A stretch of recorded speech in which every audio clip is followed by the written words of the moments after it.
Hey friends, it's Sarah here. Do you feel like your sales emails are falling flat? You're not getting sales, you're not getting opens, and you feel super awkward? I know how it feels to feel super awkward when you're trying to sell. It just doesn't feel natural to all people. But I'm going to tell you something. There is a way to send sales emails that people actually want to read. I have Robin Kennedy from the Email Marketing Show, and they're going to teach us all about how to use modern techniques for emailing your lists, how to sell through that value, and how to use stories in your email marketing that sell. Get ready because you are going to want to dig in on this one. Hello and welcome to Tiny Marketing. I'm Sarah Noah Block, and I teach small marketing departments that are tired of feeling overwhelmed and under-resourced how to build and manage effective and efficient marketing strategies that work for them. Get ready, it's time to dig in and get a big impact with your tiny team.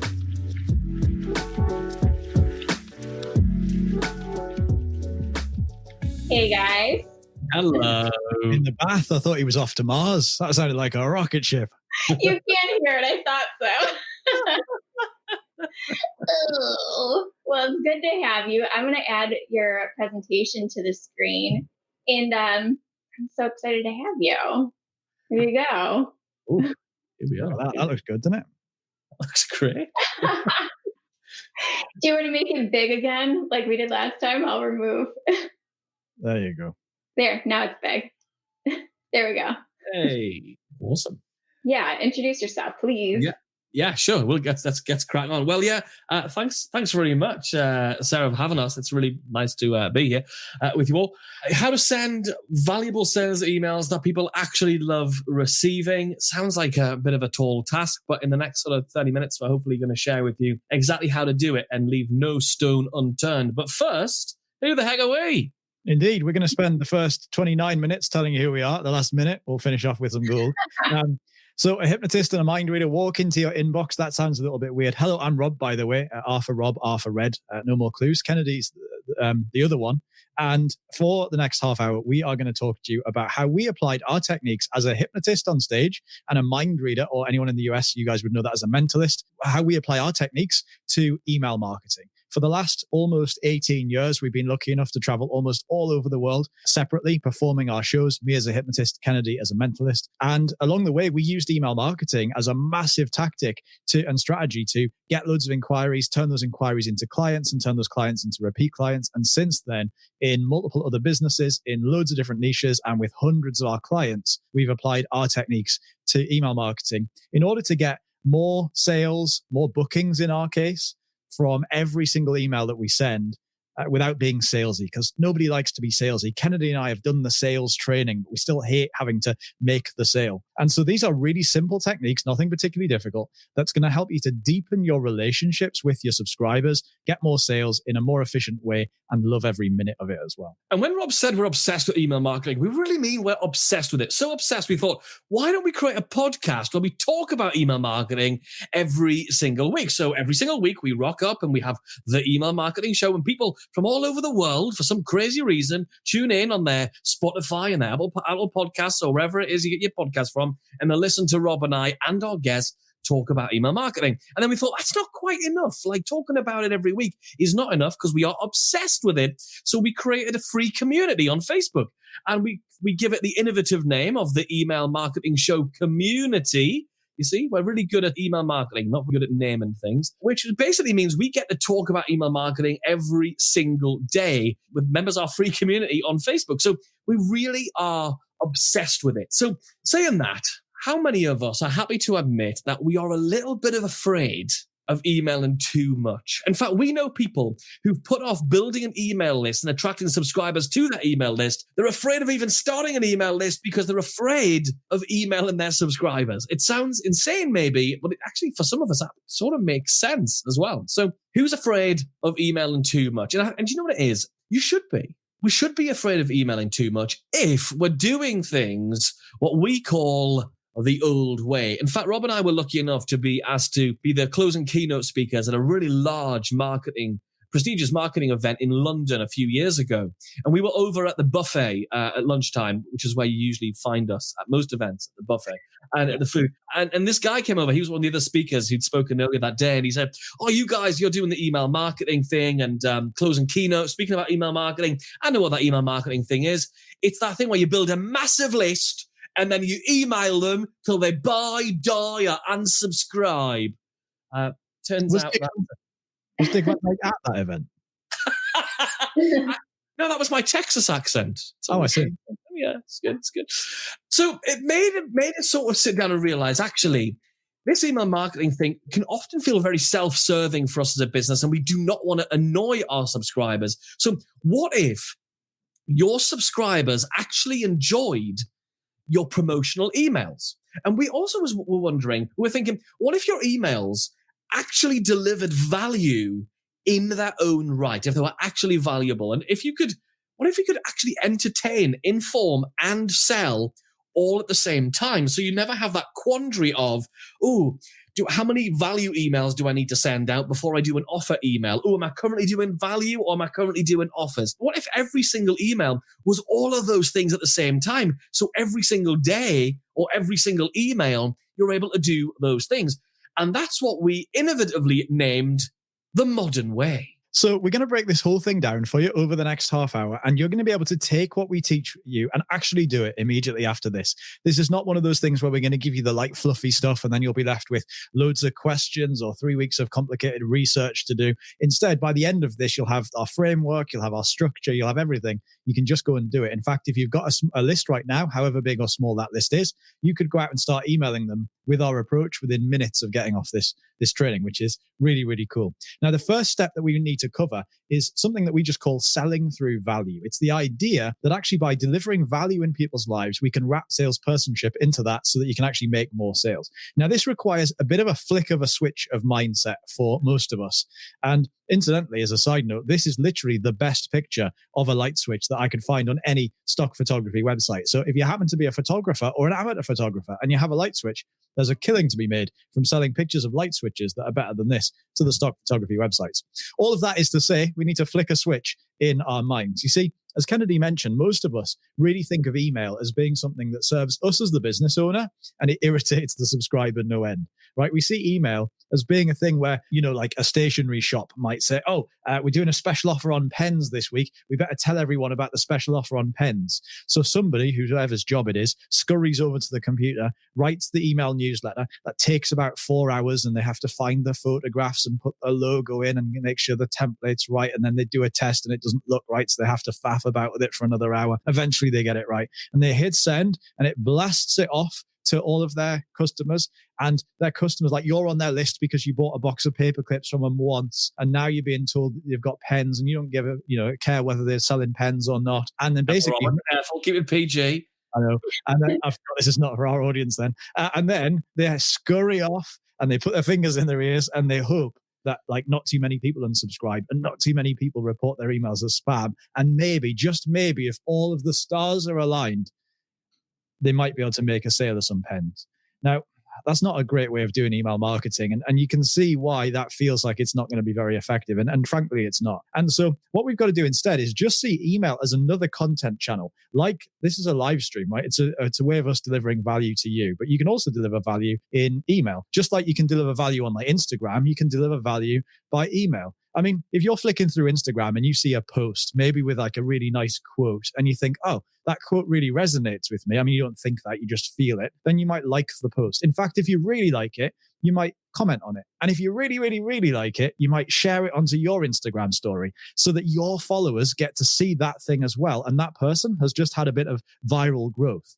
So what if you could send emails that people really love receiving? If they happen to have an offer in them, well, that's just incidental, and some people are going to take the offer. That's great. But people like them so much that they actually reply to you and tell you, say thank you for the emails. They forward the email onto their friends because they think, my friend Barbara's got to see this. And they forward the email onto somebody else. That gives you that same viral growth as them sharing it to their Instagram story.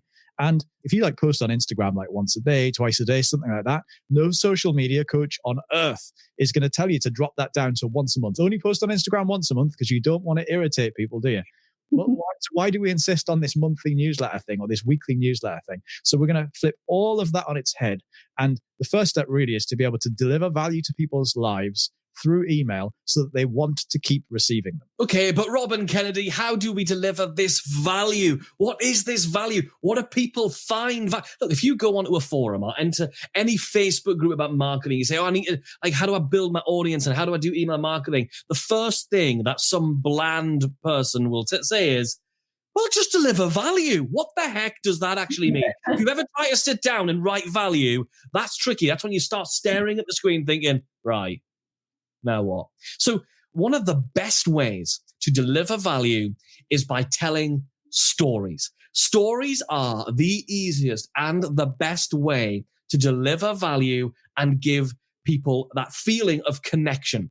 The thing is, stories are really easy and they're really useful for us as email marketers. First of all, because they are easy, because they're really easy to write. Since before we can even remember as human beings, we've been hearing stories and telling stories. At the end of this session today, you're probably going to leave and talk about that amazing session that you had over here at Tiny Marketing. Or you're going to talk about those crazy British guys who were very energetic and talking excitedly about email marketing. You missed out handsome. Yeah, I did miss out handsome. So they're easy to write. We're all used to telling stories. And I'm not saying you have to be a great writer because I'm dyslexic and I tell stories every single day. So if I can do this, you definitely can too. The second reason that stories work so well is because stories make everything that you do and say instantly more emotional and real. Let's think about it. If I told you, can you remember the 7 steps to creating a really good landing page? You're probably going to go, no, I have heard this. There are probably 7 steps. What are they again? You probably can't quite remember. Whereas there are definitely stories you tell now to your friends and new people you meet about things that have happened years ago in your life. Why is that? Because stories, literally and physically, if you look at the psychology and the physiology of stories, they actually physically take up more space inside of people's minds, inside their brains, which means they stick around for longer. And the reason they do that is because they become emotional. They become emotionally charged. You can't get that excited about 7 steps to creating a really good landing page. What you can get excited about is that story about something that happened. And when we tell stories, what do we do as human beings? We put ourselves, and we can't help it, we put ourselves into the story. Of course, the big thing a lot of people ask us about is how do you make sure you don't sound boring in your emails? How do we sound so interesting in the emails that we send? What you got to do is you got to find your personality. Look, we have a thing we talk about. People do this all the time, which is they start to send an email and they go from like, hiya, how you doing, Sarah? Like me and my friend Sarah, you might be hanging out, having like a virtual cup of tea and we're all like chatting. But then you go to send an email and you do the email equivalent of the telephone voice. You suddenly go, hello, dear Robert May concern. And suddenly you're like, who is this person typing this email? And the reason that happens is you're not allowing your personality to come across. And the thing that people compliment us, I don't know if it is a compliment, people say it to us, is they can literally hear our voice in our emails. And the reason that is so easy to do is when you're telling stories, you will naturally use your own turns of phrase, your own colloquialisms, your own little ways that you express different things. And you'll be talking about things that are happening to you, especially if you tell stories about yourself, which leads me on to point number 4, which is if you tell stories which are about you, your life and the people around you, your readers, your subscribers get to know you. And by getting to know you, that builds trust. The fact that I might talk about the fact I've got 2 Bengal kittens called Nova and Ivy. I might talk about the fact that I went to the theater the other night and I saw this thing. I might talk about these different things. And suddenly I'm no longer this person who sends text emails to you every day of the week. I'm suddenly this person who's a 3-dimensional person who has a family, who has pets, who goes out and socializes and goes to the theater. I'm suddenly much more trustworthy, which is really important these days in a world of the lowest levels of trust ever. So the first thing we're going to do is make sure we sell by actually turning up with a value in the form of stories in our emails. So now that we know that our emails are going to be valuable and actually they're not just irritating and selling to our subscribers and serving us, but they're actually serving the subscribers, that gives you permission to show up more often. In other words, send more emails. In other words, you really need to kind of be there for your subscribers, because they didn't join your list because they wanted to put their email address somewhere else. They joined your list because at some point they had a problem and they think that you might have the solution. And so if you're not there for them, you're not serving them, they're not particularly serving you if you're not emailing them very much. And it's just a lose-lose situation. So think about your best friends for a minute, like the people that you know and you like the most. They're going to be the people you hang out with the most, right? And the truth is, you can't build a really deep connection with somebody if you're only in front of them once a month or once a week. How often have you subscribed to somebody's list and within a matter of days, you've forgotten who they are or what their lead magnet was, or why did I end up on your list in the first place? Because all you wanted was that 9-point checklist. And now suddenly you're in the middle of some promotion for a product you've never even heard of before, and from somebody you've forgotten who they are. So what we've got to think about instead is, how do we show up more often so that we can support people? How can we support our subscribers on as much as a daily basis? Now, I say as much as a daily basis because, and you might want to sit down if you're not already, folks, we email our list 365 days of the year, sometimes more than once a day. Like if we're doing like a close or a promotion or something, they might get 3 emails in a day, but typically every single day, 365 days a year, even Christmas Day. And we even make sales on Christmas Day as well. And you might think, well, that sounds horrific. I can't possibly email my subscribers 365 days a year. They'd hate me. They'd all unsubscribe. It would all go to spam. I'd run out of things to say. I haven't got time to do that. And all the other stuff that we're going to address as we go through this. And we're not saying you have to email every day, but we do want you to realize the value in emailing more often than you probably currently are. And here's the thing, you're the only person who sees 100% of your emails. So it feels like loads of emails to you. And in fact, you see them for like 7 times longer than everyone else, because you see it from the birth of the idea through to writing the first draft, through to checking it over, through to looking at the link again, through to hitting send, through going and checking it on your own phone to make sure it hasn't messed up on the way, to clicking the link to make sure it works, through thinking about it and worrying about it for the rest of the day, in case people hate you or unsubscribe or reply and say mean things like somebody did to one of our emails today. That's perfectly okay, perfectly natural, perfectly acceptable. But that's the thing. You see your emails a lot longer than everybody else. And actually, you're the only person who sees 100% of them, or any of the content you put out, actually. But of course, you're now thinking, well, I couldn't possibly in my business, because all of our businesses are different, right? It's okay for us because we teach email marketing. It's okay for us to email every single day. But your business is different. Of course it is. Every one of our students, everyone we speak to, their business is different. So we were thinking, okay, what are some businesses who might go, yeah, they couldn't email every single day? What's an extreme example? And of course, you had to think about our accountant. Our accountant's a guy called Graham. He's a great guy. He has great taste in ties and shirts. He's not very good at putting the two together. They always look terrible. But he's got great independent taste in shirts and ties. He looks like he gets dressed in the dark. But we were thinking about Graham and how can an accountant, something as, excuse me, accountants, but as unsexy as accounting, email every single day? Well, right now, Graham sends us a monthly newsletter, and that is the longest email any human has ever sent to another human. I really believe it, because it has 32 subheadings, a couple of paragraphs underneath each one. It's like a bottomless pit. I've never made it to the bottom of any one of Graham's emails. And I'm sure there's loads of great stuff in there because he's a really smart guy. That's why he's our accountant. But if instead of that massively long email, Graham just actually broke that down and did a shorter, smaller, much more consumable email each day, that would have a whole bunch of benefits. If he turned up a little tip, a little bit of insight about accountancy, about my finance, about my cash flow, those kind of things, and not my cash flow, but just generally about cash flow, that would really help because, first of all, I would find that beneficial. I would find it easier to consume, so I'd actually read it rather than as soon as it comes in, I go, oh, it's that time of the month to delete Graham's email unread, because that's what's happening at the moment, right? So if it's easier to consume, I'm going to read it. Also, because I'm hearing from him every day, that means my finances, heck, my accountant, are at the front of my mind every single day, which means I'm going to be an easier and better client to him. I'm going to make his job easier because I'm going to be thinking, oh, we should maybe think about doing this. It's going to be much easier for everyone because he's in the front of my mind all the time. I'm probably going to be able to refer him much more often. And of course, because I'm hearing from him more often, I'm going to have a deeper relationship with him. It's a bit like, you know, those breakfast networking events that you get up in the middle of the night and you breathe stale coffee on other people. You know those. The reason those things work is because each week you show up to that same group of people and you expand the picture and you build up the story of all the different things that your business does week on week on week, which means people don't get overwhelmed and hear nothing. They hear a little bit each week and they build trust and rapport.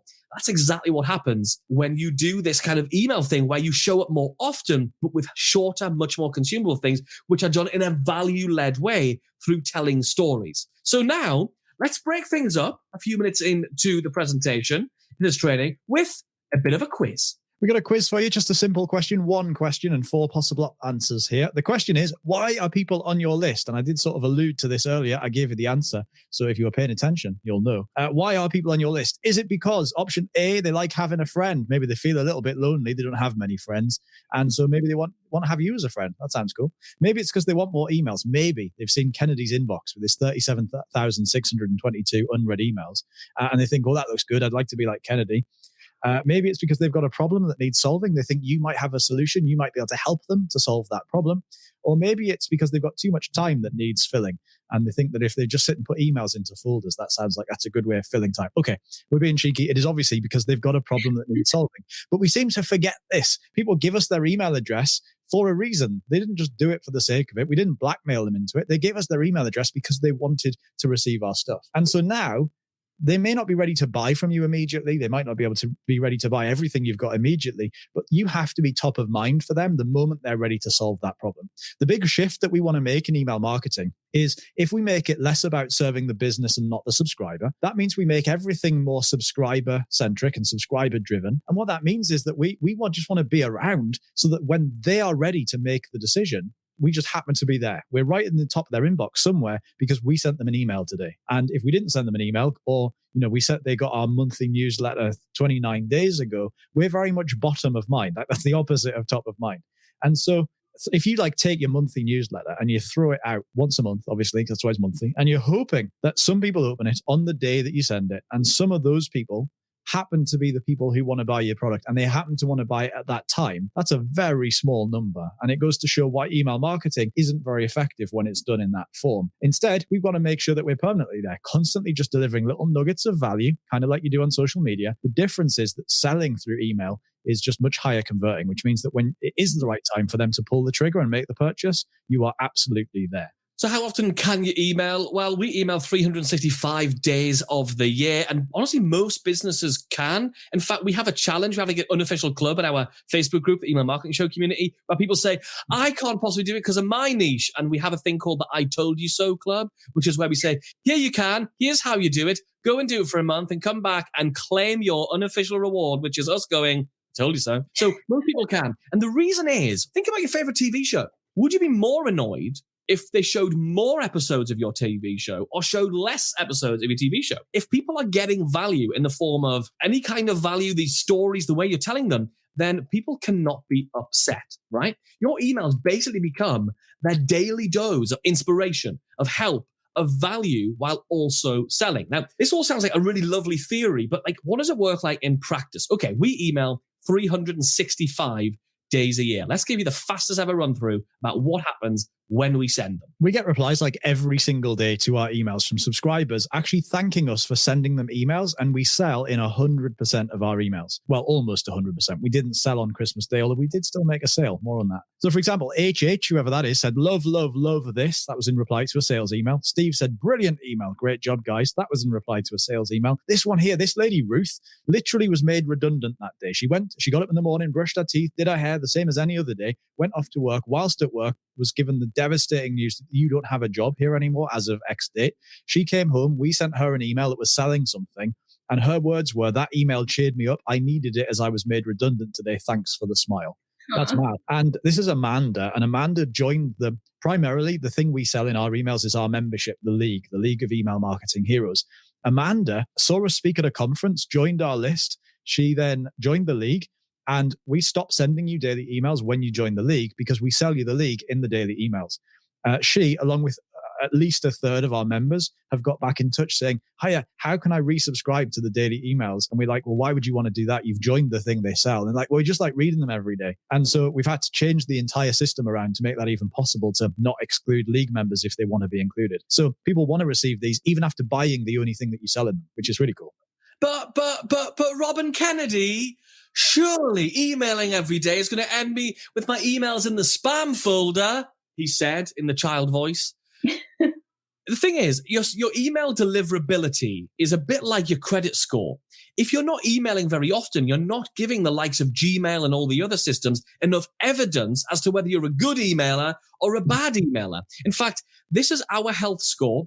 We use a third-party tool to measure our email deliverability. We email multiple times a day sometimes, but we email every single day. We've got 100 out of 100 because people engage with our emails and we're giving the systems enough evidence to show that we're not spammers, that we're very good at what we do and people like it. Whereas if I only email once a month, that's only 12 opportunities a year. And if your open rate per email is 20, 30, 40, maybe 60%, it's not a great deal of evidence to do that once a month to give these systems any kind of data as to whether they should send you to the primary folder, the promotions folder, or to mark you as a dirty, rotten spammer.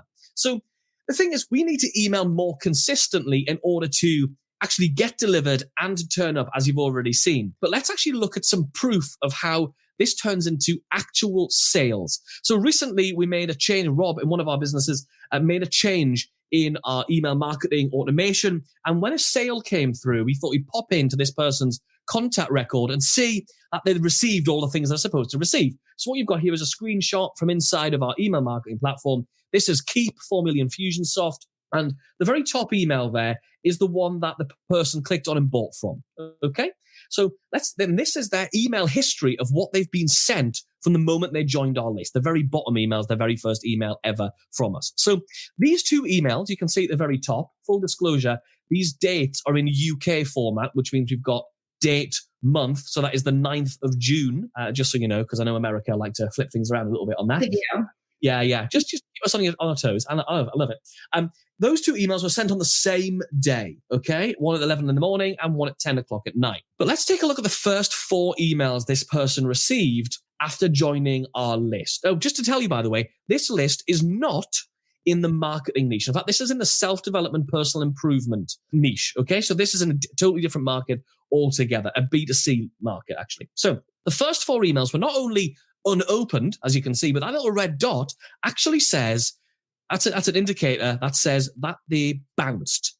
That person's inbox was full. They'd reached their quota in their Gmail. So they couldn't have ever seen those emails. And then the next 4 emails were either not opened and not clicked, or opened, clicked, but did not make the sale.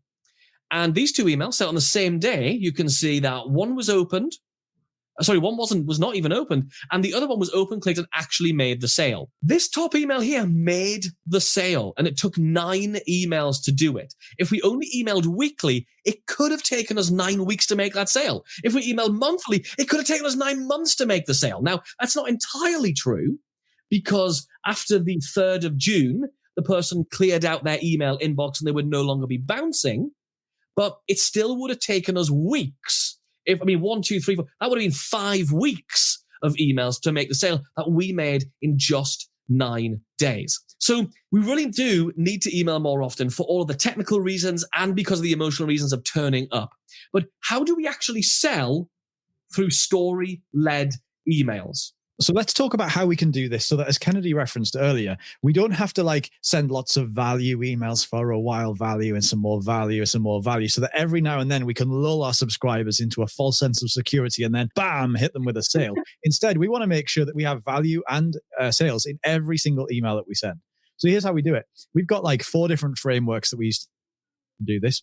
I wish we had time to give them all. We don't. We'll tell you one of them now. This is the one we use most of the time. It's the first one we came up with. We didn't come up with these to teach them. We came up with these years ago because we just needed a way of doing it.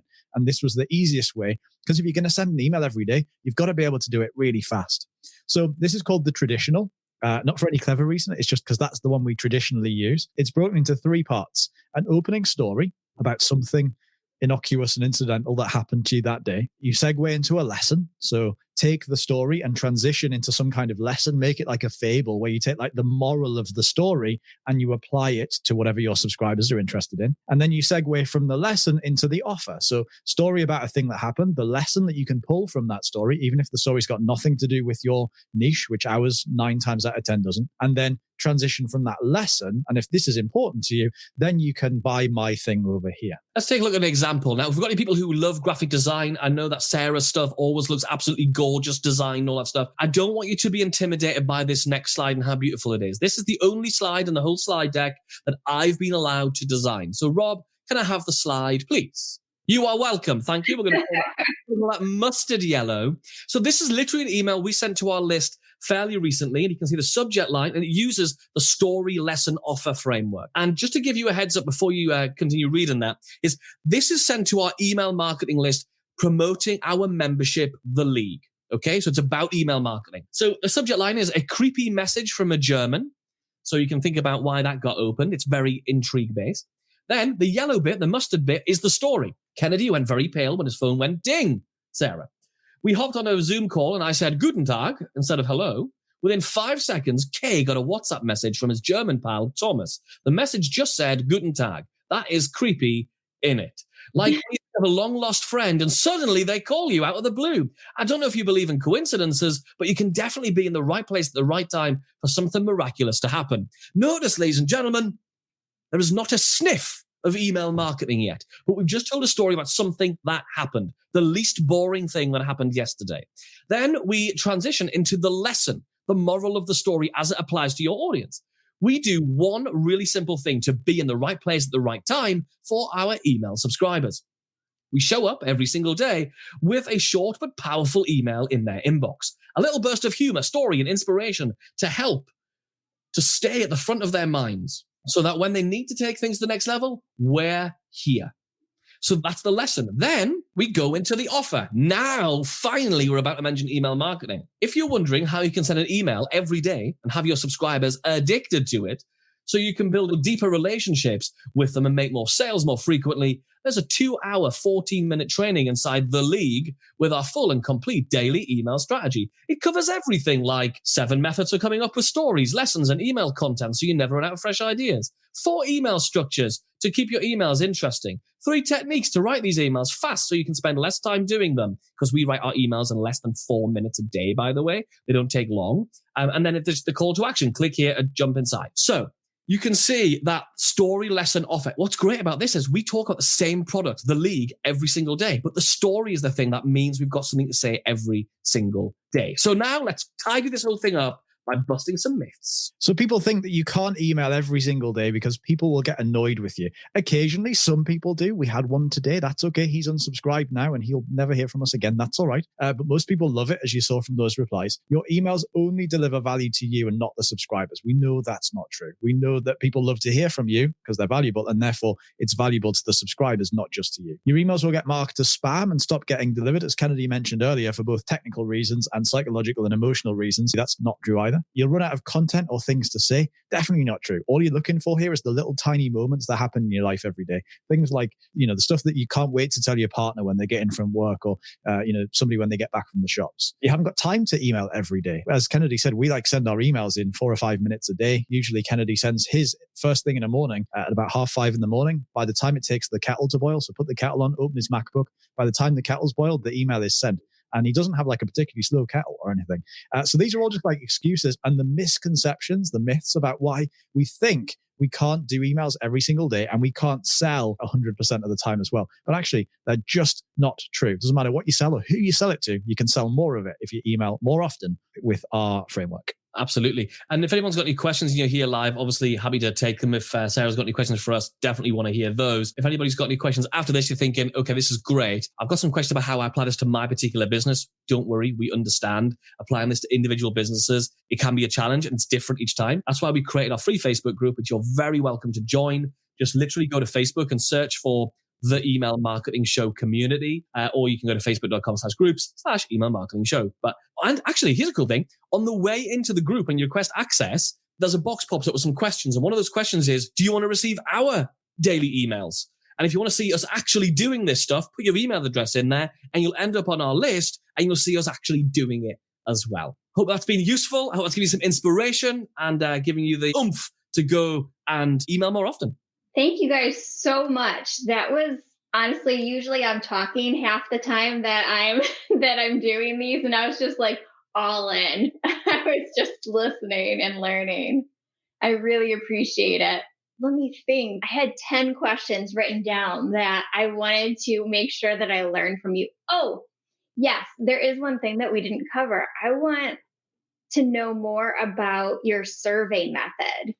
Now, I know that you guys are a fan of using data to drive your content for email marketing. How do you use surveys to do that? Yeah, absolutely. So here's one of the major problems. The minute you've got more than one subscriber on your list, you've now got a bunch of different people with different pain points, different problems, different worries, and different objections. And so you've got to be able to overcome that in a different way. Gone are the days where we can just blast the same message to a whole list of people and hope that everything's going to be okay. Because that's what makes people disengage, and that's what ruins your delivery. If you start sending stuff that's irrelevant to people, they're just going to stop paying attention. So we realized very early on that we needed to be able to run surveys and just ask the questions that, Kennedy would, as a mind reader, would just instinctively know the answer to. But we're not all mind readers here, so we need to ask the question sometimes. And that is, how can we help you best? What's your biggest obstacle right now? Basically, the thing we would encourage you to do is to stop and think, what's the one question I wish I could ask all of my subscribers that would make it easier to know what to sell them or how to sell it to them? Like, what's the pain point? What's the angle that I need to approach that from? So we started doing surveys where, like, stupidly simple 3-question surveys or 2-question surveys, sometimes 1-question surveys, where somebody clicks a link, they go to a quick survey, they fill it out, like 2 clicks of the mouse, no typing, just literally which of these things are you most interested in right now. But then, and marketers have been doing that for years, but the problem with that is if you say which of these 4 things are you most interested in right now, you might find that like 25% of people say each one, and then by the end of it, you're really no further forward. You know that 25% of your list want each one, but like, well, now what do I do? I knew that. That's why I asked the question. So the answer that we have is to use the survey to segment them then, so that every single person now goes on like a unique path of emails that are bespoke to what they just said in the survey.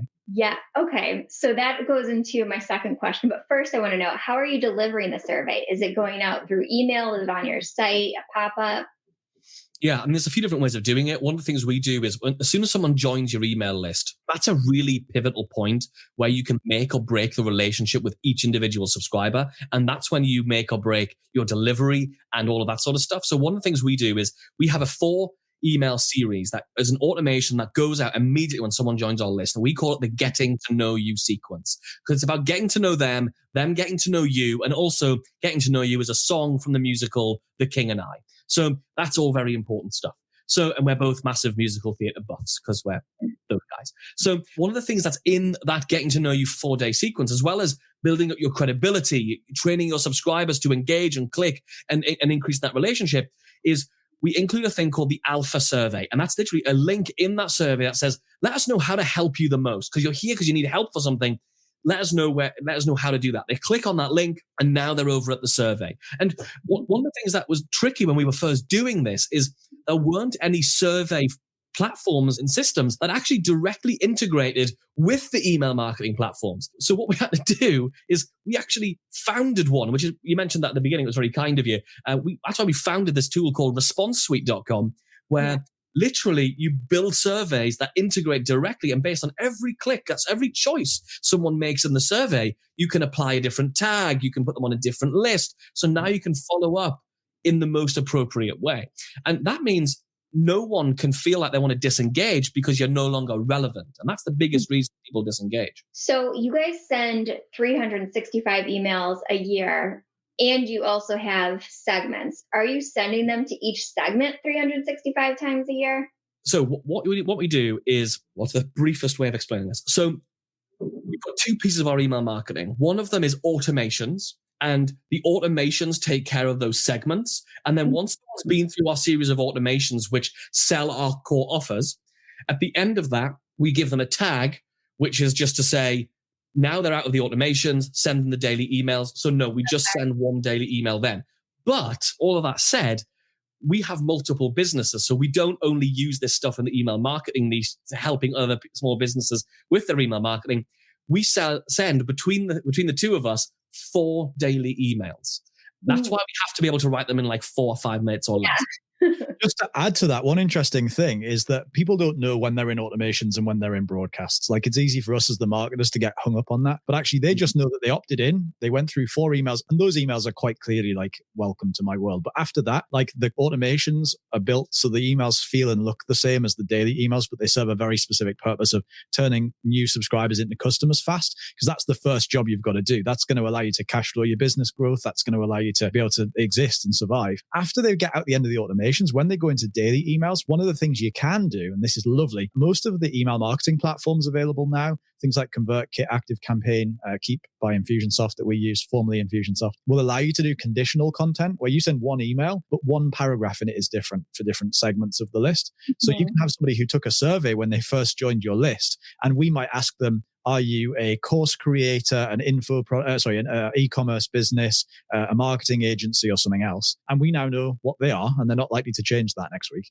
So that's what they are. They're segmented that way in our system. So now when we send out an email, we can just change one sentence, one word, or one paragraph if you are an e-com person versus if you're a local business, because we need to sell to you slightly differently or sell you slightly different stuff. So that's the other way of implementing that. So if I'm getting this system, I'm a systems person, so I'm trying to visualize this.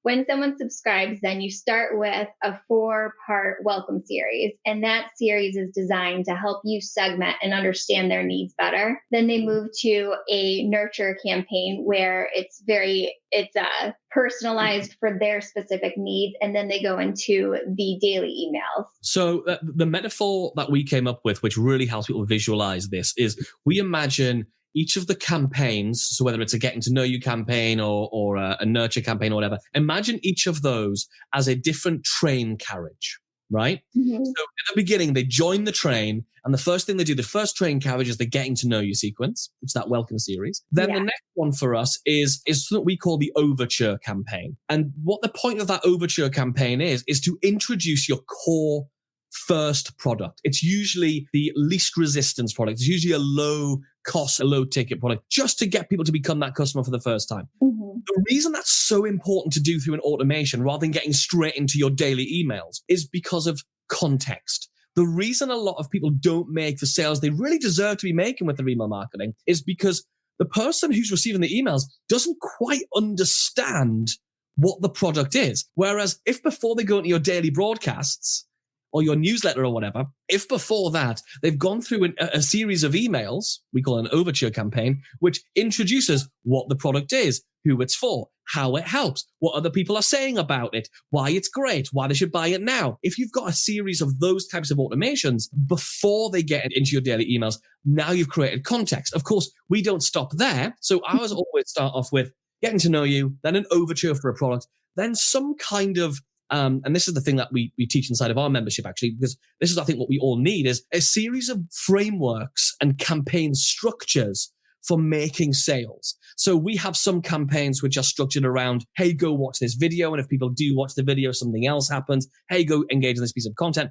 So each of these types of campaigns, and we have crazy names for each of them. Like we've got one called the Black Widow. We've got one called the Golden Cloak. We've got one called the Interrogator. And we've got like 15 different campaigns, and our members get a new one each month because there's so much you can do depending on your business model. Is what's really nice about thinking about the train analogy, going back to that, is if one of those campaigns is not working because the sales on it are poor, you uncouple it from the 2 campaigns either side of it, take that carriage out, and put them back together again like they do when they make a train longer and shorter. And if you've got a new campaign, uncouple some more, put the new campaign in, and make the train longer.